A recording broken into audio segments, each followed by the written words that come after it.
Yes, നമ്മളെല്ലാവരും അടിപൊളിയായിട്ടിരിക്കുന്നു എന്ന് വിചാരിക്കുന്നു. മക്കളെ, നമ്മുടെ ബോർഡ് എക്സാം എത്താറായിട്ടുണ്ട്. അപ്പോൾ ഫിസിക്സിൻ്റെ ബോർഡ് എക്സാം നമുക്കറിയാം 16 നമ്മൾ സ്റ്റാർട്ട് ചെയ്യുന്നുണ്ടായിരിക്കുക. അപ്പോൾ വളരെ കുറച്ച് ദിവസമേ നമ്മുടെ കയ്യിൽ ഉണ്ടായിരിക്കുള്ളൂ. മക്കളെല്ലാവരും ടെൻഷനിൽ അടിച്ചിരിക്കും, എങ്ങനെയാണ് ഞാൻ കവർ ചെയ്യുക, എങ്ങനെയാണ് ചെയ്യാൻ പറ്റുന്നുണ്ടായിരിക്കും, നല്ല ടെൻഷനിലായിരിക്കും ഉണ്ടാവുക എന്നുള്ളത് മിസ്സിന് അറിയാം. അപ്പോൾ വിത്തിൻ 4 days അല്ലേ, ഒരു 4 ദിവസം കൊണ്ട് നിങ്ങൾ എങ്ങനെയാണ് ഒരു എബവ് 90% മാർക്സ് നമുക്ക് സ്കോർ ചെയ്യാനായിട്ടുള്ള ഒരു സിമ്പിൾ സ്ട്രാറ്റജിയാണ് മിസ് പറഞ്ഞു തരാനായിട്ട് പോകുന്നത്. അപ്പോൾ ഈ ഒരു മെത്തേഡ് തന്നെ മക്കൾ എന്ത് ചെയ്യുക, ഫോളോ ചെയ്യുക. ഇപ്പോൾ പറയുന്ന കാര്യം ഒന്ന് ജസ്റ്റ് ശ്രദ്ധിച്ചിരുന്നാൽ മതിയാവും.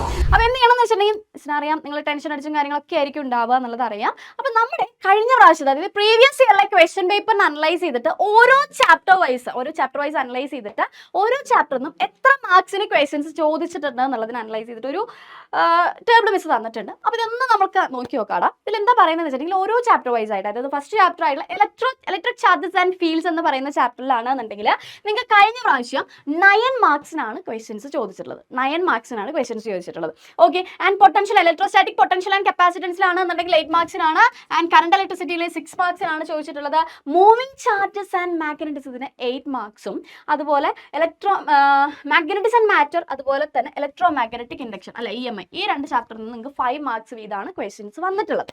ഓക്കെ, ആൻഡ് AC അല്ലെ ഓൾട്ടർനേറ്റീവ് കറണ്ട് എന്ന് പറയുന്ന ചാപ്റ്ററിൽ നോക്കുകയാണെങ്കിൽ 7 മാർക്സിന് ക്വസ്റ്റ്യൻസ് ചോദിച്ചിട്ടുണ്ട്. 7 മാർക്സിന് ക്വസ്റ്റ്യൻ ചോദിച്ചിട്ടുണ്ട്. ഇമ്പോർട്ടൻ്റ് ആയിട്ടുള്ള ഒരു ചാപ്റ്റർ ആണ്. അതുപോലെ EM വേവ്സ് എന്നാണെന്നുണ്ടെങ്കിൽ 3 മാർക്സിനാണ്. And ray optics most important ആയിട്ടുള്ള ചാപ്റ്റർ ആണ് മക്കളെ. റേ ഓപ്റ്റിക്സ് ഏറ്റവും ഹയസ്റ്റ് മാർക്സിന് ചോദിക്കുന്നുണ്ടായിരിക്കുക റേ ഓപ്റ്റിക്സ് എന്നായിരിക്കും. അതിന് 10 മാർക്സിന് ക്വസ്റ്റ്യൻസ് വന്നിട്ടുണ്ട്. Okay, yes. ആൻഡ് നെക്സ്റ്റ് നോക്കുകയാണെങ്കിൽ വേവ് ഓപ്റ്റിക്സിൽ നിന്ന് 5 മാർക്സിനാണ്. അതുപോലെ ബാക്കിയുള്ള കുഞ്ഞു ചാപ്റ്റേഴ്സ് ആണ് ഇനിയുള്ളത്. Dual nature, atoms, nucleus, semiconductor, electronics, ഇത്രയും ചാപ്റ്ററിൽ നിന്നും നമുക്ക് 3 മാർക്സ് വീതമാണ് ക്വസ്റ്റ്യൻസ് വന്നിട്ടുള്ളത്. ഓക്കെ, അപ്പോൾ ഇത് അനലൈസ് ചെയ്യുന്ന സമയത്ത് നമുക്ക് നോക്കാം ഏതൊക്കെയാണ് ഇമ്പോർട്ടൻ്റ്, അല്ലെങ്കിൽ ഏതിൽ നിന്നാണ് ഏറ്റവും ഹയസ്റ്റ് മാർക്സിന് ക്വസ്റ്റ്യൻസ് ചോദിക്കാൻ ചാൻസ് ഉള്ളത് നിങ്ങൾക്ക് ഒരു ഐഡിയ കിട്ടിയിട്ടുണ്ടായിരിക്കും. ഓക്കെ, അപ്പോൾ ഒന്നുമില്ല, നമ്മൾ നോക്കുന്ന സമയത്ത് നിങ്ങൾ ഒരിക്കലും സ്കിപ്പ് ചെയ്യാൻ പാടാത്ത ചാപ്റ്റർ ആണ് ഏതെന്ന് പറയുന്നത്. യെസ്, നമ്മുടെ റേ ഒപ്റ്റിക്സ് എന്ന് പറയുന്നത് കേട്ടോ. റേ ഒപ്റ്റിക്സ് എന്ന് പറയുന്ന ചാപ്റ്റർ ഒരു പോയിന്റ് പോലെ തന്നെ മക്കൾ വിട്ടു പോവരുത്. ഏറ്റവും ഹയസ്റ്റ് മാർക്സിന് ചോദിക്കുന്നുണ്ടായിരിക്കുക റേ ഒപ്റ്റിക്സ് എന്നാണ്. 10 മാർക്സിനാണ് കഴിഞ്ഞ പ്രാവശ്യം ചോദിച്ചിട്ടുള്ളത്. ഇൻ കേസ് ഇത് എന്ത് ചെയ്യാം, കംപ്ലീറ്റ് തന്നെ ആവണമെന്നില്ല. ചിലപ്പോൾ ഈ പ്രാവശ്യം ചോദിക്കുന്ന സമയത്ത് ചെറിയ വേരിയേഷൻസ് ഒക്കെ വരാം. ചിലപ്പോൾ 12 മാർക്സിന് ചോദിക്കാം. ഓക്കെ, ചിലപ്പോൾ 12 മാർക്സിന് ചോദിക്കാം. ആൻഡ് ഇപ്പോൾ AC നിന്നാണെന്നുണ്ടെങ്കിൽ നമ്മളിപ്പോൾ കഴിഞ്ഞ പ്രാവശ്യം ചോദിച്ചിരിക്കുന്നത് 7 മാർക്സിനാണ്. ചിലപ്പോൾ പ്രാവശ്യം 10 മാർക്സിന് ചോദിക്കാം. അങ്ങനെ ചെറിയ സ്ലൈറ്റ് വേരിയേഷൻസ് ഒക്കെ അങ്ങോട്ടും ഇങ്ങോട്ടും വരാം. അതുപോലെ ഇലക്ട്രിക് ചാർജസ് ആൻഡ് ഫീൽഡ്സ് ആണെങ്കിൽ 9 മാർക്സിനായിരുന്നു തന്നിട്ടുള്ളത്. അത് വേണമെങ്കിൽ എന്ത് ചെയ്യാം, 8 മാർക്സിനോ അല്ലെങ്കിൽ 7 മാർക്സിനോ ചോദിക്കാം. അങ്ങനെ ചെറിയ വേരിയേഷൻസ് വരാം. ബട്ട് ഏറ്റവും ഇമ്പോർട്ടൻസ് ഏതിനാ കൊടുക്കേണ്ടതെന്നുള്ളൊരു ഐഡിയ കിട്ടിയിട്ടുണ്ടായിരിക്കും എന്ന് വിചാരിക്കണം. അപ്പോൾ ഇതെല്ലാം കൂടെ അനലൈസ് ചെയ്യുമ്പോൾ നമുക്ക് ടോട്ടൽ 78 മാർക്സ് ആണല്ലേ. 78 മാർക്സിനാണ് ക്വസ്റ്റ്യൻസ് വന്നിട്ടുള്ളത്, ഇൻക്ലൂഡിങ് ഓർ ക്വസ്റ്റ്യൻസ് ഉണ്ടാവും എന്നുള്ളത് നിങ്ങൾക്ക് അറിയാം. അപ്പോൾ ഓർ ക്വസ്റ്റ്യൻസും കൂടെ അനലൈസ് ചെയ്ത് ഓർ ക്വസ്റ്റ്യൻസും കൂടെ നോക്കിയിട്ടുള്ളതാണ് ഇത്രയും മാർക്സിന് ചോദിച്ചിട്ടുള്ളത്. ഓക്കെ, അപ്പോൾ ഇത് നോക്കുന്ന സമയത്ത് നിങ്ങൾക്ക് അറിയാം ഇനി ഏതാണ് മോഡറേറ്റ് ആയിട്ടുള്ള അല്ലെങ്കിൽ ഈസിയസ്റ്റ് ആയിട്ടുള്ള അല്ലെങ്കിൽ സ്ട്രോങ്കസ്റ്റ് ആയിട്ടുള്ള ചാപ്റ്റേഴ്സ് നിങ്ങൾ ഏതൊക്കെ കോൺസെൻട്രേറ്റ് ചെയ്യണം എന്നുള്ളത് ഒരു ഐഡിയ നമുക്ക് വേണം അല്ലേ. അപ്പോൾ നോക്കുന്ന സമയത്ത് മക്കളെ നോക്കണം, നമ്മുടെ ഈസിയസ്റ്റ് ആയിട്ടുള്ള ചാപ്റ്റേഴ്സ് ആൻഡ് മോഡറേറ്റ് ചാപ്റ്റേഴ്സ്, അതുപോലെ തന്നെ ഹാർഡ് ചാപ്റ്റേഴ്സ് എന്ന് പറഞ്ഞിട്ട് 3 ആയിട്ട് നമുക്ക് ക്ലാസിഫൈ ചെയ്യാം. ക്ലാസിഫൈ ചെയ്യുന്ന സമയത്ത് നിങ്ങൾ ഏറ്റവും ഫസ്റ്റ് കോൺസെൻട്രേറ്റ് ചെയ്യുക നമ്മുടെ ഹാർഡ് ചാപ്റ്റേഴ്സിനെ കോൺസെൻട്രേറ്റ് ചെയ്യുക. ഹാർഡ് ചാപ്റ്റേഴ്സ് കോൺസെൻട്രേറ്റ് ചെയ്യുന്ന സമയത്ത് നോക്കണം, ഇതിൽ ഇലക്ട്രിക് ചാർജസ് ആൻഡ് ഫീൽഡ്സിലാണെങ്കിൽ 9 മാർക്സ് ഉണ്ട്. ഇലക്ട്രോസ്റ്റാറ്റിക് പൊട്ടൻഷ്യൽ ആൻഡ് കപ്പാസിറ്റൻസിൽ 8 മാർക്സ് ആണ്. മൂവിംഗ് ചാർജസ് ആൻഡ് മാഗ്നറ്റിക്സിൽ 8 മാർക്സ് ആണ്. ACന്ന് 7 മാർക്സ്, റേ ഒപ്റ്റിക്സിന് 10 മാർക്സ്. ഇത്രയും ആണ് ക്വസ്റ്റ്യൻസ് വന്നിട്ടുള്ളത്. അപ്പോൾ ഇത്രയും ചാപ്റ്റേഴ്സ് നിങ്ങൾ പഠിച്ചു കഴിഞ്ഞിട്ടുണ്ടെന്നുണ്ടെങ്കിൽ ടോട്ടൽ 42 മാർക്സ് തന്നെ മക്കൾക്ക് കിട്ടും. ഓക്കേടാ, ടോട്ടൽ 42 മാർക്സ് നിങ്ങൾക്ക് കിട്ടുന്നുണ്ടായിരിക്കും. അപ്പോൾ നിങ്ങൾ എന്ത് ചെയ്യാന്ന് വെച്ചിട്ടുണ്ടെങ്കിൽ ഏറ്റവും ഫസ്റ്റ് ഡേ അല്ലെ, നമുക്ക് 4 days ആണുള്ളത്. അതിൽ ഫസ്റ്റ് ഡേ നിങ്ങൾ കോൺസെൻട്രേറ്റ് ചെയ്യണത് ഏതായിരിക്കണം, നമ്മുടെ ഹാർഡ് ചാപ്റ്റേഴ്സ് ആയിരിക്കണം പഠിക്കേണ്ടത്. ഓക്കെ, ഹാർഡ് ചാപ്റ്റേഴ്സ് ആയിരിക്കണം പഠിക്കേണ്ടത്. അപ്പോൾ ഓൾസോ നിങ്ങൾക്കറിയാം ഈ ഇതെല്ലാം ഫസ്റ്റ് സെഷനിൽ നിന്ന് വരുന്ന ചാപ്റ്റേഴ്സാണ്. അതായത് ഇലക്ട്രിക് ചാർജസ് ആൻഡ് ഫീൽഡ്സ്, അതുപോലെ ഇലക്ട്രോസ്റ്റാറ്റിക് പൊട്ടൻഷ്യൽ ആൻഡ് കപ്പാസിറ്റൻസ്, അതുപോലെ മൂവിംഗ് ചാർജസ് ആൻഡ് മാഗ്നറ്റിസം. ഇത്രയും ചാപ്റ്റേഴ്സ് നിങ്ങൾ ആദ്യം മുതലേ ഫസ്റ്റ് സെക്ഷനിലുള്ള ചാപ്റ്റേഴ്സ് ആയതുകൊണ്ട് നിങ്ങൾ ഓൾറെഡി നമ്മുടെ മെയിൻ മോഡൽ എക്സാം ആണെന്നുണ്ടെങ്കിലും ക്രിസ്മസ് എക്സാം ആണെങ്കിലും ഫസ്റ്റ് ടെർമിനൽ എക്സാമിനാണെങ്കിലും നിങ്ങൾ എപ്പോഴും നമ്മൾ ഫസ്റ്റ് ചാപ്റ്റേഴ്സ് എപ്പോഴും നിങ്ങൾ പഠിച്ച് ഏകദേശം ഒരു ഐഡിയ നിങ്ങൾക്ക് കിട്ടിയിട്ടുണ്ടായിരിക്കും. അപ്പോൾ ഏറ്റവും ആദ്യം നിങ്ങൾ കോൺസെൻട്രേറ്റ് ചെയ്യേണ്ടത് എന്താണെന്നറിയോ, ഫസ്റ്റ് ഡേയിൽ ഏറ്റവും ആദ്യം കോൺസെൻട്രേറ്റ് ചെയ്യേണ്ടത് ഈ 2 ചാപ്റ്റേഴ്സ് കോൺസെൻട്രേറ്റ് ചെയ്യാം. അതിലും അഗൈൻ ഫസ്റ്റ് പ്രയോറിറ്റി റേ ഒപ്റ്റിക്സിന് കൊടുക്കുക. ഓക്കെ, അപ്പോൾ റേ ഒപ്റ്റിക്സ് ആദ്യം ഫസ്റ്റ് ഡേ ഇരുന്നിട്ട് റേ ഒപ്റ്റിക്സും ACയും എന്തായാലും പക്കാ സെറ്റാക്കുക. ഓക്കെ, അപ്പോൾ തന്നെ എന്ത് ചെയ്യുന്നുണ്ടായിരിക്കും, 10 മാർക്സിനും 7 മാർക്സിനും ഉള്ള 2 ചാപ്റ്ററാണ് കംപ്ലീറ്റ് ആവും. ഏറ്റവും കൂടുതൽ ഡെറിവേഷൻസ് ആയിരിക്കും കേട്ടോ റേ ഒപ്റ്റിക്സ് എന്ന് പറയുന്ന ചാപ്റ്ററിൽ. കൂടുതലും ഡെറിവേഷൻസ് ആയിരിക്കും ചോദിക്കുന്നുണ്ടായിരിക്കുക. ന്യൂമറിക്കൽ ക്വസ്റ്റ്യൻസ് ഒരു 2-3 മാർക്സിന് എങ്ങാനും ചോദിച്ചാലായി. അപ്പോൾ എന്തായാലും അതിലത്തെ ഡെറിവേഷൻസ് നിങ്ങൾ സ്കിപ്പ് ചെയ്യാണ്ടിരിക്കുക, നിർബന്ധമായിട്ടും എഴുതി തന്നെ പഠിക്കുക. Okay okay. ആൻഡ് നെക്സ്റ്റ് വരുന്നതാണ് എ സി എന്ന് പറയുന്നത്. എ സി ആണെന്നുണ്ടെങ്കിലും മകൾക്ക് പഠിക്കാതില്ലെങ്കിൽ നിങ്ങൾ വിചാരിക്കും ഓക്കെ മാത്തമാറ്റിക്കൽ ആയിട്ടുള്ള ചാപ്റ്റർ ആണ്, കുറേയധികം ഡെറിവേഷൻസ് ഉണ്ട്, കാര്യങ്ങളുണ്ടെന്ന് വിചാരിക്കുന്നുണ്ടാവും. പക്ഷേ ആക്ച്വലി നോക്കുന്ന സമയത്ത് ഇത് വളരെ സിമ്പിൾ ആണ്. എന്ത് ചെയ്താൽ മതി എന്നറിയോ? എ സിയിലാണെങ്കിൽ purely inductive, purely capacitive, purely resistive ആയിട്ടുള്ള സർക്യൂട്ടുകൾ ഉണ്ട് അല്ലേ? അതിൻ്റെ എല്ലാത്തിൻ്റെയും ഡെറിവേഷൻസ് ഓൾമോസ്റ്റ് ഒരു സെയിം പാറ്റേണിലാണ് ഡെറൈവ് ചെയ്ത് പോണേ. അപ്പോൾ ഒരു ഒറ്റ സംഭവം അല്ലെങ്കിൽ ഒറ്റ സർക്യൂട്ടിൻ്റെ ഒരു ഐഡിയ കിട്ടിക്കഴിഞ്ഞിട്ടുണ്ടെങ്കിൽ ബാക്കിയെല്ലാം നിങ്ങൾക്ക് കമ്പയർ ചെയ്ത് പഠിക്കാൻ പറ്റും. അപ്പോൾ ആ ഒരു മെത്തേഡിൽ നിങ്ങൾ എന്ത് ചെയ്യുക, അത് ഫോളോ ചെയ്യുക.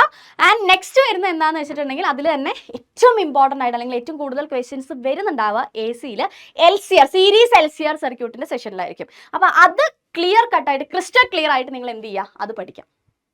ഓക്കെ, LCR സീരീസ് സർക്യൂട്ട് കൂടി കോൺസെൻട്രേറ്റ് ചെയ്യുക. അത് രണ്ടും പഠിച്ചു കഴിഞ്ഞാൽ ഫസ്റ്റ് ഡേയിൽ ഈ 2 സംഭവങ്ങൾ പക്ക ക്ലിയർ ആയിരിക്കണം. പിന്നെ നിങ്ങൾ എന്ത് ഫോളോ ചെയ്യുക, അത് കഴിഞ്ഞിട്ട് ആ ഫസ്റ്റ് ഡേയിൽ തന്നെ ബാക്കിയുള്ള ചാപ്റ്റേഴ്സും കൂടെ എന്ത് ചെയ്യുക, കവർ ചെയ്യാനായിട്ട് നോക്കുക. ബാക്കിയുള്ള ചാപ്റ്റേഴ്സ് കൂടെ കവർ ചെയ്യാൻ നോക്കുക. അതായത് electrostatic charges and fields, then electrostatic potential and capacitance, moving charges and magnetism.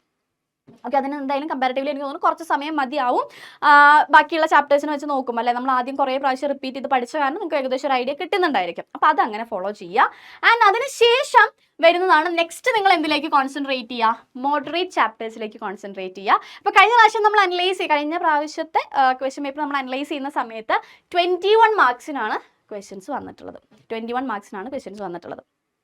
Okay, അപ്പോൾ ഇവിടെ നോക്കുന്ന സമയം നോക്കിയടാ, magnetics and matter, EMI, wave optics and current electricity. Okay, ഇത്രയുമാണ് ചാപ്റ്റേഴ്സ്. ഇതിൽ first 3 magnetics and matter, EMI and wave optics ആണെന്നുണ്ടെങ്കിൽ 5 മാർക്സിനാണ് ചോദിച്ചിട്ടുള്ളത്. And next comes current electricity, അതിന് എത്രയായിരിക്കും, 6 മാർക്സ് ആയിരിക്കും വന്നിട്ടുള്ളത്. ഓക്കെ, അപ്പോൾ ഇൻ കേസ് ഫസ്റ്റ് ഡേയിൽ നിങ്ങൾ കോൺസെൻട്രേറ്റ് ചെയ്ത സമയത്ത് ഇതിലത്തെ ഏതെങ്കിലും ഒരു ചാപ്റ്റർ നിങ്ങൾക്ക് എത്തിയിട്ടില്ല എന്നുണ്ടെങ്കിൽ, എത്താൻ മാക്സിമം ശ്രമിക്കുക. എത്തിയിട്ടില്ല എന്നുണ്ടെങ്കിൽ അത് നിങ്ങൾക്ക് എന്ത് ചെയ്യാം, നമ്മുടെ മോഡറേറ്റ് ചാപ്റ്റേഴ്സ് പഠിക്കുന്ന ദിവസത്തിലേക്ക് ഇട്ട് കൊടുക്കാം. ഓക്കെ, എങ്ങാനും എത്തിയില്ലെങ്കിൽ അപ്പോൾ അത് ആദ്യം പഠിക്കണം കേട്ടോ. അത് ആദ്യം പഠിച്ചിട്ട് എന്ത് ചെയ്യാം, മാഗ്നറ്റിക്സ് ആൻഡ് മാറ്റർ, അതുപോലെ തന്നെ EMI, wave optics and current electricity നോക്കാം. ഓക്കെ അല്ലേ? അപ്പോൾ സെക്കൻഡ് ഡേ നിങ്ങൾ മോഡറേറ്റ് ആയിട്ടുള്ള ചാപ്റ്റേഴ്സിലേക്ക് കോൺസെൻട്രേറ്റ് ചെയ്യുക, അത് കവർ ചെയ്യുക. ഓക്കെ, ഇവിടെയാണെന്നുണ്ടെങ്കിലും മാഗ്നറ്റിക്സ് ആൻഡ് മാറ്റർ എന്ന് പറഞ്ഞിട്ടുണ്ടെങ്കിൽ ഒരു കുഞ്ഞു ചാപ്റ്ററാണ്, വളരെ ചെറിയ ചാപ്റ്റർ ആയിരിക്കും ഉണ്ടാവുക. അതിൽ കുഞ്ഞു കുഞ്ഞു കാര്യങ്ങളൊക്കെ ഒന്ന് ഫോളോ ചെയ്ത് പോവുക. ദെൻ നെക്സ്റ്റ് EMI ഉണ്ട്, അതും ഒരു കമ്പാരിറ്റീവ്ലി കുഞ്ഞു ചാപ്റ്ററാണ്. വേവ് ഒപ്റ്റിക്സിലാണെന്നുണ്ടെങ്കിൽ വലിയ കാര്യങ്ങളൊന്നും ഇല്ല, കാരണം കുറേ കാര്യങ്ങളൊക്കെ കട്ട് ചെയ്തിട്ട് കുറച്ച് കാര്യങ്ങൾ തന്നെ പഠിക്കാനായിട്ടുള്ളൂ. പക്ഷേ ഇമ്പോർട്ടൻ്റ് ആയിട്ടുള്ള ചാപ്റ്റർ തന്നെയാണ്, അത് നിങ്ങൾ ഫോളോ ചെയ്യുക. ആൻഡ് പിന്നെ നിങ്ങൾക്ക് ചിലപ്പോൾ കുറച്ച് കൂടുതൽ ടൈം വേണ്ടി വരിക കറണ്ട് ഇലക്ട്രിസിറ്റി പഠിക്കാനായിരിക്കും. ഓൾസോ അത് നിങ്ങൾ ഫസ്റ്റ് ടേം എക്സാം മുതൽ പഠിച്ചു തുടങ്ങിയതായതുകൊണ്ട് കുറച്ചൊരു പരിചയം വന്ന ചാപ്റ്റർ ആയിരിക്കും എന്ന് വിചാരിക്കണം. അപ്പോൾ അത് കമ്പാരിറ്റീവ്ലി ഒപ്പം എത്തും. ഓക്കെ, അപ്പോൾ സെക്കൻഡ് ഡേയിൽ നിങ്ങൾ ഇത്രയും ചാപ്റ്റേഴ്സ് ഈ ചാപ്റ്ററിലേക്ക് കോൺസെൻട്രേറ്റ് ചെയ്യുക, ഇത്രയും ചാപ്റ്റർ കവർ ചെയ്യുക, സെറ്റ് ആക്കുക, തൊറായിട്ട് പഠിക്കുക. ഓക്കെ ദെൻ തേർഡ് ഡേയിൽ എന്ത് ചെയ്യാന്ന് അറിയോടാ? തേർഡ് ഡേയിൽ നമ്മൾ കുഞ്ഞു ചാപ്റ്റേഴ്സ് ഇല്ലേ, 3 മാർക്സിലൊക്കെ ചോദിക്കുന്ന ചാപ്റ്റേഴ്സ് ഇല്ലേ, ആ ചാപ്റ്റേഴ്സിലേക്ക് കോൺസെൻട്രേറ്റ് ചെയ്യുക. അത് പഠിച്ചു കഴിഞ്ഞാൽ ബാക്കി 15 മാർക്സും കിട്ടും. ഓക്കെ, അതായത് EM വേവ്സ് ഉണ്ട്, ഡുവൽ നേച്ചർ ഉണ്ട്, atoms, nucleus, semiconductor electronics. അപ്പോൾ ഇത്രയുമാണ് എന്ത് ചെയ്യുക, ലാസ്റ്റ് ഡേ തേർഡ് ഡേയിൽ നിങ്ങൾ ഫോളോ ചെയ്യേണ്ടായിരിക്കുക. ഓക്കെ, അപ്പോൾ ഇത് ഓരോ ചാപ്റ്റേഴ്സ്, എല്ലാ ചാപ്റ്റേഴ്സും 3 മാർക്സ് ക്വസ്റ്റ്യനിലാണ് വന്നിട്ടുള്ളൂ. അപ്പോൾ അത്രയും അതായത് കമ്പാരിറ്റീവ്ലി ബാക്കിയുള്ള ഹൈ മാർക്സിന് ചോദിക്കുന്ന ചാപ്റ്റേഴ്സിനെ വെച്ച് കമ്പയർ ചെയ്ത് നോക്കുന്ന സമയത്ത് ലെസ് ഇമ്പോർട്ടൻസേ ഉള്ളൂ. അതുകൊണ്ടാണ് ലാസ്റ്റ് ഡേക്ക് അതിലേക്ക് വെക്കാനായിട്ട് പറഞ്ഞിട്ടുണ്ടായിരുന്നത്. അപ്പോൾ ബാക്കിയുള്ള ചാപ്റ്റേഴ്സ് ഓൾറെഡി ഈ ഹൈ മാർക്സിനുള്ള ചാപ്റ്റർ പഠിച്ച് വെച്ച് കഴിഞ്ഞാൽ നിങ്ങൾക്കൊരു ആശ്വാസം ഉണ്ടാവും അല്ലേ, അത് അത്രയും പഠിച്ചു കഴിഞ്ഞു എന്നുള്ളൊരു ആശ്വാസം ഉണ്ടായിരിക്കും. അതുകൊണ്ടാണ് ഫസ്റ്റ് ഡേ, അല്ലെങ്കിൽ നമ്മൾ ബാക്കി ഇങ്ങനെ കുറേ മാറ്റി വെക്കണേക്കാട്ടും നല്ലത് അത് ആദ്യം എന്ത് ചെയ്യുക, ഉറപ്പിച്ച് വെക്കുക. പിന്നെ അതിന് സമയം ഇല്ലാണ്ടിരിക്കരുത്. അതുകൊണ്ടാണ് ആ ഫസ്റ്റ് ചാപ്റ്റേഴ്സ് ആദ്യം കംപ്ലീറ്റ് ആക്കി വെക്കാൻ പറയണേ കേട്ടോ. Okay, yes. ഇനി കഴിഞ്ഞിട്ടില്ല എന്ത് ചെയ്യുക, ഇതിലാണെങ്കിൽ EM വേവ്സ് ആണെന്നുണ്ടെങ്കിൽ അതിൽ ഏറ്റവും ഇമ്പോർട്ടൻ്റ് ആയിട്ട് നിങ്ങൾ നോക്കേണ്ടത് എന്താണെന്ന് വെച്ചാൽ ഈ EM വേവ്സ്, ഇലക്ട്രോമാഗ്നറ്റിക് ആയിട്ടുള്ള വേവ്സിൻ്റെ പ്രൊഡക്ഷനും വേണ്ടിയിട്ടുള്ള പ്രൊസീജിയേഴ്സും, അതുപോലെ അത് ഏതൊക്കെ മെത്തേഡിൽ നമുക്ക് പ്രൊഡ്യൂസ് ചെയ്യാം, അതുപോലെ തന്നെ അതിൻ്റെ യൂസസും കാര്യങ്ങളൊക്കെ പറയുന്നുണ്ട്. അപ്പോൾ കൂടുതൽ പ്രാവശ്യം അതിൽ നിന്നായിരിക്കും ക്വസ്റ്റ്യൻസ് വരുന്നുണ്ടായിരിക്കും. അപ്പോൾ അങ്ങനെയുള്ള കാര്യങ്ങളിൽ എന്ത് ചെയ്യുക, അതെന്തായാലും സ്കിപ്പ് ചെയ്യാണ്ട് അതൊന്ന് നോക്കി പോവുക കേട്ടോ. ഒപ്പം ഡുവൽ നേച്ചറിലാണെന്നുണ്ടെങ്കിൽ ഗ്രാഫ് ബേസ്ഡ് ആയിട്ടുള്ള ക്വസ്റ്റ്യൻസ് ഉണ്ടായിരിക്കും. അപ്പോൾ ഗ്രാഫ് തറായിട്ട് പഠിക്കുക. Then photoelectric equation, Einstein photoelectric equation, kinetic എനർജിൻ്റെ ഇക്വേഷൻ ഉണ്ട്. ആ ഇക്വേഷൻ, അതിൻ്റെ terms and de Broglie wavelength, ഇത്രയും കാര്യങ്ങൾ ഡുവൽ നേച്ചറിൽ എന്തായാലും സ്കിപ്പ് ചെയ്യാണ്ടിരിക്കുക, അത് ഫോളോ ചെയ്ത് പോവാം. ഓക്കെ. ദെൻ ആറ്റംസ് ഒക്കെ വളരെ കുഞ്ഞു ചാപ്റ്റർ ആണ്. ഓൾറെഡി നിങ്ങൾ കെമിസ്ട്രിയിലൊക്കെ കുറേ ടേംസും കാര്യങ്ങളൊക്കെ പഠിച്ചിട്ടുണ്ടായിരിക്കും. അപ്പോൾ അതുകൊണ്ട് കുറച്ച് കാര്യങ്ങളൊക്കെ അതൊന്ന് അറിയുന്നുണ്ടാവും. അപ്പോൾ പുതിയതായിട്ട് നിങ്ങൾ ആദ്യമായിട്ട് പഠിക്കുന്ന ഒരു സംഭവം എന്ത് ചെയ്യില്ല, ആറ്റംസിൽ തോന്നുന്നുണ്ടായിരിക്കില്ല. പിന്നെ ന്യൂക്ലിയർ ആൻഡ് സെമി കണ്ടക്ടേഴ്സ്. അപ്പോൾ അതിലും നിങ്ങൾക്കറിയാം ഫ്യൂഷൻ ആൻഡ് സെമി കണ്ടക്ടറിലാണെന്നുണ്ടെങ്കിലും ആ എനർജി ഗ്യാപ്പ്, അതുപോലെ തന്നെ ഗ്രാഫ് ഗ്രാഫ് നിങ്ങൾ പഠിക്കുന്നുണ്ടായിരിക്കും. And P N junction diode case ഇതിലുള്ള കുറച്ച് കാര്യങ്ങളൊക്കെ പറയുന്നുണ്ട്. റെക്ടിഫയർ പഠിക്കുന്നുണ്ട്. അപ്പോൾ അത്രയും കാര്യങ്ങൾ അതിലും ഇമ്പോർട്ടൻ്റ് ആയിട്ടുള്ള സംഭവങ്ങൾ നോക്കി വയ്ക്കുക. ഓക്കെ. ഇനി കഴിഞ്ഞിട്ടില്ല, 3 days ആയിട്ടുള്ളൂ. 3 days ആകുമ്പോഴേക്കും നമ്മുടെ കംപ്ലീറ്റ് ചാപ്റ്റർ നമ്മൾ എന്ത് ചെയ്തിട്ടുണ്ട്, യെസ് ഓൾമോസ്റ്റ് ഒന്ന് കവർ ചെയ്ത് എത്തിയിട്ടുണ്ട്. താറായി പഠിച്ച് കവർ ചെയ്ത് എത്തിയിട്ടുണ്ട്. ഇനി നിങ്ങൾ എന്ത് ചെയ്യാന്ന് വെച്ചിട്ടുണ്ടെങ്കിൽ നമ്മുടെ ഫോർത്ത് ഡേയിൽ നിങ്ങൾ എന്ത് ചെയ്യണം എന്നറിയോ? ഫോർത്ത് ഡേയിൽ നമ്മൾ റിവൈസ് ചെയ്യുക, പ്രാക്ടീസ് ചെയ്യുക. ഓക്കെ. അപ്പോൾ നമ്മൾ ഏത് എക്സാം ആണെന്നുണ്ടെങ്കിലും മക്കളെ, ഏത് എക്സാം ആണെന്നുണ്ടെങ്കിലും നമ്മൾ പഠിച്ചു വെച്ചു അല്ലെ, ചാപ്റ്റേഴ്സ് നമ്മൾ കവർ ചെയ്ത് വെച്ചു എന്നുള്ളത് മാത്രമല്ല, റിവിഷൻ എന്ന് പറയുന്നത് is very very very very important. Okay, revision വളരെ ഇമ്പോർട്ടൻ്റ് ആണ്. അപ്പോൾ പഠിച്ചു കഴിഞ്ഞാൽ മാത്രം പോരാ, അത് റിവൈസ് ചെയ്യണം. റിവൈസ് ആൻഡ് റീകോൾ ചെയ്ത് അല്ലെങ്കിൽ പ്രാക്ടീസ് ചെയ്ത് കഴിഞ്ഞിട്ടുണ്ടെങ്കിൽ മാത്രമേ നമുക്ക് എന്തുണ്ടായിരിക്കുള്ളൂ, ഓർമ്മയുണ്ടായിരിക്കുള്ളൂ. അപ്പോൾ നിങ്ങൾ ലാസ്റ്റ് ഡേ എന്ത് ചെയ്യുക, ലാസ്റ്റ് ഡേ ഇരുന്നിട്ട് ഈ പഠിച്ച ചാപ്റ്റേഴ്സൊക്കെ എഗെയിൻ റിവൈസ് ചെയ്യുക. അപ്പോൾ ഓൾറെഡി പഠിച്ചു കഴിഞ്ഞാൽ കാരണം ഡെറിവേഷൻസ് ഒക്കെ ഒന്ന് എഴുതി നോക്കുക, കാണാണ്ട് എഴുതി നോക്കുക. ഓക്കെ. അപ്പോൾ റിവൈസ് ചെയ്യണം. അതുപോലെ എന്തെങ്കിലും പ്രാക്ടീസ് ചെയ്യാൻ ക്വസ്റ്റ്യൻസ് ഒക്കെ, ന്യൂമറിക്കൽ ക്വസ്റ്റ്യൻസ്, ഇക്വേഷൻസ് ഒക്കെ ബേസ് ചെയ്തിട്ടുള്ള കാര്യങ്ങൾ ഉണ്ടെന്നുണ്ടെങ്കിൽ അതൊന്ന് പ്രാക്ടീസ് ചെയ്ത് നോക്കി നോക്കുക. ഒപ്പം റീകോൾ ചെയ്യുക, പഠിച്ച കാര്യങ്ങൾ റീകോൾ ചെയ്യുക. അത് ഈ 3 daysലും നിങ്ങൾക്ക് ഫോളോ ചെയ്യുന്നതാണ്. റീകോൾ എന്ന് പറയുന്നത് 4th ഡേക്ക് മാത്രം മാറ്റി വെക്കേണ്ട. ഈ 3 daysലും നിങ്ങൾക്ക് എന്ത് ചെയ്യാം, റീകോൾ ചെയ്യുക. നമ്മൾ പഠിച്ച കാര്യങ്ങൾ റീകോൾ ചെയ്തുകൊണ്ടിരിക്കുക. അത് ആക്ച്വലി വെരി ഇമ്പോർട്ടൻറ്റ്. കാരണം എന്താണെന്ന് വെച്ചിട്ടുണ്ടെങ്കിൽ ഒന്നുമില്ല, റീകോൾ ചെയ്യാൻ വേണ്ടി നിങ്ങൾ പ്രത്യേകം സമയം എടുക്കൊന്നും വേണ്ട. ഇപ്പോൾ നമ്മൾ പഠിച്ചു കഴിഞ്ഞു അല്ലേ, കുറച്ച് കാര്യങ്ങളൊക്കെ പഠിച്ചു കഴിഞ്ഞു, എന്നിട്ട് അതിന് ശേഷം നിങ്ങൾ ഫുഡ് കഴിക്കാൻ പോയി എന്ന് വിചാരിക്കുക. ആ ഫുഡ് കഴിക്കാൻ പോകുന്ന സമയത്ത്, അല്ലെങ്കിൽ നിങ്ങളിപ്പോൾ ഒരു സ്ഥലത്ത് നിന്ന് വേറെ എങ്ങോട്ടെങ്കിലും നിങ്ങൾക്ക് ട്രാവൽ വന്നു, അല്ലെങ്കിൽ എങ്ങോട്ടെങ്കിലും ഒന്ന് ജസ്റ്റ് നടക്കേണ്ടി വന്നു, പോകേണ്ടി വന്നു. അപ്പോൾ ആ സമയത്തൊക്കെ എന്ത് ചെയ്യുക, എന്തൊക്കെയായിരുന്നു പഠിച്ചത് എന്നുള്ളതൊന്ന് ജസ്റ്റ് ആലോചിച്ച് നോക്കുക. അതൊന്ന് ആലോചിച്ച് റിവൈസ്. അതായത് ഇന്ന് പഠിച്ച കാര്യങ്ങളിൽ ആ സംഭവം ഇടയിൽ റാൻഡംലി ഇങ്ങനെ റീകളക്ട് ചെയ്ത് കൊണ്ടുവരിക. റാൻഡംലി റീകളക്ട് ചെയ്യുക, പഠിച്ച കാര്യങ്ങൾ റീകളക്ട് ചെയ്യുക. ഓക്കെ. അത് വളരെ ഇമ്പോർട്ടൻ്റ് ആണ് കേട്ടോ. പഠിച്ച കാര്യങ്ങൾ റീകളക്ട് ചെയ്തെടുക്കുക എന്ന് പറയുന്നത് വളരെ ഇമ്പോർട്ടൻ്റ് ആണ്.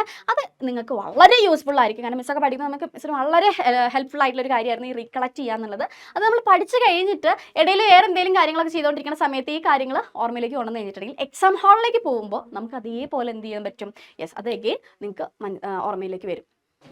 ഓക്കെ. അപ്പോൾ ഇത്രയും കാര്യങ്ങൾ ചെയ്ത് കഴിഞ്ഞിട്ടുണ്ടെന്നുണ്ടെങ്കിൽ നിങ്ങൾക്ക് എന്ത് ചെയ്യാൻ പറ്റും, 90% ഓഫ് മാർക്സ് നിങ്ങൾക്ക് സ്കോർ ചെയ്യാനായിട്ട് പറ്റും. മക്കളെ നോക്കുകയാണ്, ഈ 2 ചാപ്റ്റർ പഠിച്ചാൽ തന്നെ നിങ്ങൾക്ക് എന്താണ് 42 + 21 അല്ലേ, 42 + 21 63 മാർക്സ് അവിടെ കിട്ടി. നിങ്ങൾക്കറിയാം 60ലാണ് നമ്മുടെ എക്സാം ഉണ്ടായിരിക്കുക. അപ്പോൾ നിങ്ങൾക്ക് എന്തായാലും 90% അവിടെ നിന്നേ കിട്ടി. 90% അവിടെ നിന്നേ കിട്ടി. ഇല്ലേ. കാരണം ഓർ ക്വസ്റ്റ്യൻസും ഇൻക്ലൂഡ് ചെയ്തിട്ടാണ് നമ്മൾ അത്രയും പറയുന്നത്. പക്ഷെ എന്നാലും എന്ത് ചെയ്യുന്നുണ്ടായിരിക്കും, ബാക്കിയുള്ള ചാപ്റ്റേഴ്സ്, ഈ 2 ചാപ്റ്റേഴ്സ്, ഈ 2 മോഡറേറ്റ് ആൻഡ് ഹാർഡ് ചാപ്റ്റേഴ്സ് നിങ്ങൾ ഫോളോ ചെയ്ത് പക്ക ക്ലിയർ ആക്കി വെച്ച് കഴിഞ്ഞിട്ടുണ്ടെങ്കിൽ, ആൻഡ് ഇതിൽ നിങ്ങൾ ഇമ്പോർട്ടൻ്റ് ആയിട്ടുള്ള കാര്യങ്ങൾ നോക്കി കഴിഞ്ഞിട്ടുണ്ടെങ്കിൽ എബവ് 90% നിങ്ങൾക്ക് ഷുവർ. ഓക്കെ. അപ്പോൾ ഇത്രയേ ഉള്ളൂ. ഇത്രയും കാര്യങ്ങൾ നിങ്ങൾ എന്ത് ചെയ്യുക, അടിപൊളിയായിട്ട് പഠിക്കുക, കവർ ചെയ്യുക. യെസ്, നിങ്ങളെയും കൊണ്ടേ പറ്റുള്ളൂ. നിങ്ങൾ ഇപ്പോൾ ചെയ്തില്ല എന്നുണ്ടെങ്കിൽ ഇനി നമുക്ക് അതിന് ടൈമില്ല. അപ്പോൾ ഇപ്പോൾ തന്നെ എന്ത് ചെയ്യുക, ഈ ഒരു സ്ട്രാറ്റജിയിൽ എൻ്റെ മക്കൾ ഫോളോ ചെയ്യുക. All the very best. Exam എല്ലാവരും അടിപൊളിയായിട്ട് ചെയ്താൽ കേട്ടോ. Yes, thank you.